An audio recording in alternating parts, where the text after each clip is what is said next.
वेळापुरात राजू थाटे यांच्या विरोधात सकल मातंग समाज आक्रमक. राजू थाटे यांच्यावर गुन्हा दाखल करा. वेळापूर पोलीस स्टेशनला सकल मातंग समाजाचे निवेदन. 1 ऑगस्ट 2024 रोजी सुप्रीम कोर्टानं आदेश दिला होता. त्या आदेशानुसार संपूर्ण भारत देशामध्ये अनुसूचित जातीचे अ, ब, क, ड असं उपवर्गीकरण करण्यात यावे. या अनुषंगाने इतर राज्यात वर्गीकरण देण्यात आलं आहे. यासाठी संपूर्ण महाराष्ट्रभर सकल मातंग समाजाच्या वतीनं वंचित व शोषितांना न्याय मिळण्यासाठी कायदेशीर व सनदशीर मार्गानं वेगवेगळ्या स्वरूपाचं आंदोलन चालू आहे. अनुसूचित जातीच्या 59 जातींना आरक्षण मिळावे यासाठी मातंग समाज कायदेशीर आंदोलन करत आहे. क्रांतिगुरू लहुजी साळवे व लोकशाहीर डॉक्टर अण्णाभाऊ साठे या महामानवांच्या विरोधात जातीयवादी राजू थाटे व इतर इसम कायद्याच्या विरोधात अपशब्द वापरत आहेत. तसे दोन्ही समाजामध्ये तेढ निर्माण करण्याचं काम करत आहेत. तरी महामानवांच्या विरोधात जे अजून कुणी बोलत आहे त्यांच्यावर कायदेशीर फौजदारी स्वरूपाचा गुन्हा दाखल करण्यात यावा, ही माळशिरस तालुका सकल मातंग समाजाच्या वतीनं वेळापूर पोलीस स्टेशन इथं निवेदन देण्यात आले. या प्रसंगी सकल मातंग बांधव मोठ्या संख्येनं उपस्थित होते.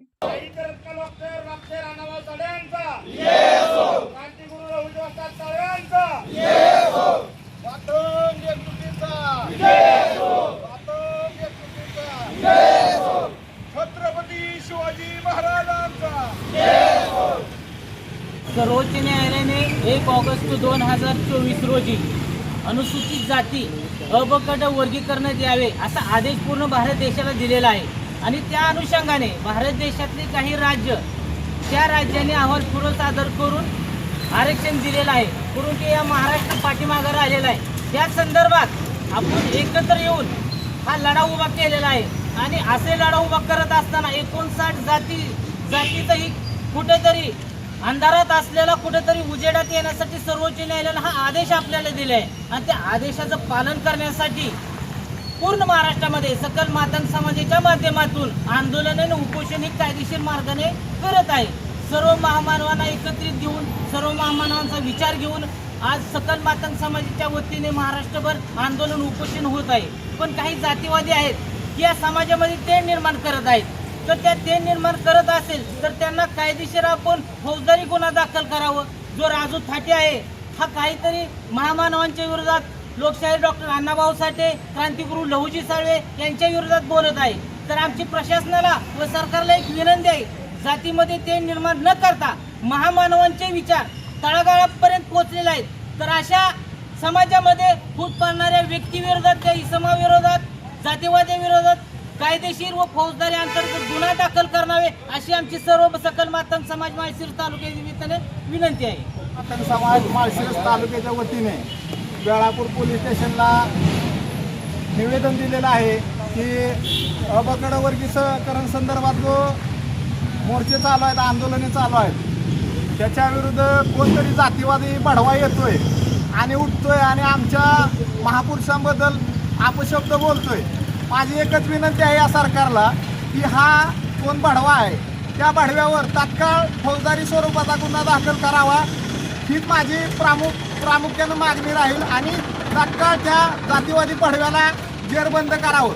माननीय सर्वोच्च न्यायालयाने एक क्रांतिकारी आदेश दिला आणि या आदेशाचं पालन करून भारतामध्ये सगळ्यात पहिल्यांदा तेलंगणा या राज्याने अनुसूचित जातीचं अ, ब, क वर्गीकरण केलं. त्याच्यानंतर आंध्र प्रदेश असेल, त्याच्यानंतर कर्नाटक असेल, या 3 राज्यांनी सुद्धा अ, ब, क वर्गीकरण केलेलं आहे.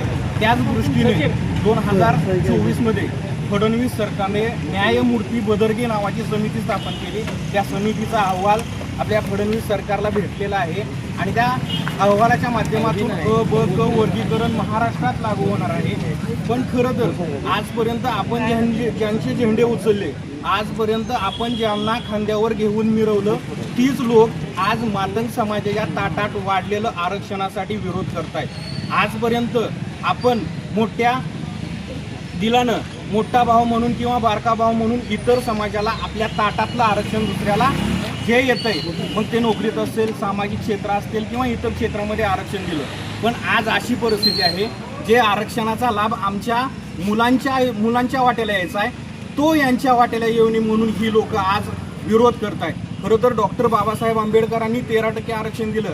हे लोक म्हणतायत की डॉक्टर बाबासाहेब आंबेडकरांनी किंवा आमच्या बापानी म्हणजेच आमच्या बापानी तुम्हाला आरक्षण दिलं, त्यांना मला सांगायचं आहे डॉक्टर बाबासाहेब आंबेडकरांचीच मुलं आहेत म्हणूनच त्यांनी आम्हाला सुद्धा आरक्षण दिलंय. जेवढा डॉक्टर बाबासाहेब आंबेडकरांवर तुमचा अधिकार आहे तेवढाच डॉक्टर बाबासाहेब आंबेडकरांवर आमचा अधिकार आहे. आजपर्यंत इतिहास जर बघितला तर मातंग समाजाच्या हातात वेगवेगळ्या प्रकारची शस्त्र होती. बाबासाहेबांनी आम्हाला शस्त्र टाकून द्यायला सांगितली, आमच्या हातात लेखणी दिली.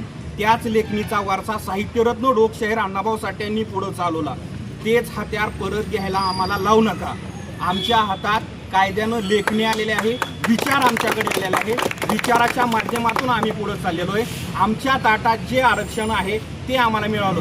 ते म्हणतायत 344 कलमनुसार आरक्षणाचं वर्गीकरण करता येत नाही, पण मला त्यांना सांगायचं आहे 344 नुसार त्यांना मला सांगायचं आहे आरक्षणाचं वर्गीकरण हे होत नाही. एखादा समाज त्याच्यामध्ये घालता किंवा एखादा समाज त्याच्यामधून काढून टाकण्यासाठी ते कलम आहे, पण आहे याच आरक्षणाचं मूळ वर्गीकरण चालू आहे. त्याच्यामुळं लोकांची दिशाभूल करण्याचं कार्य हे करतायत, पिचाळले.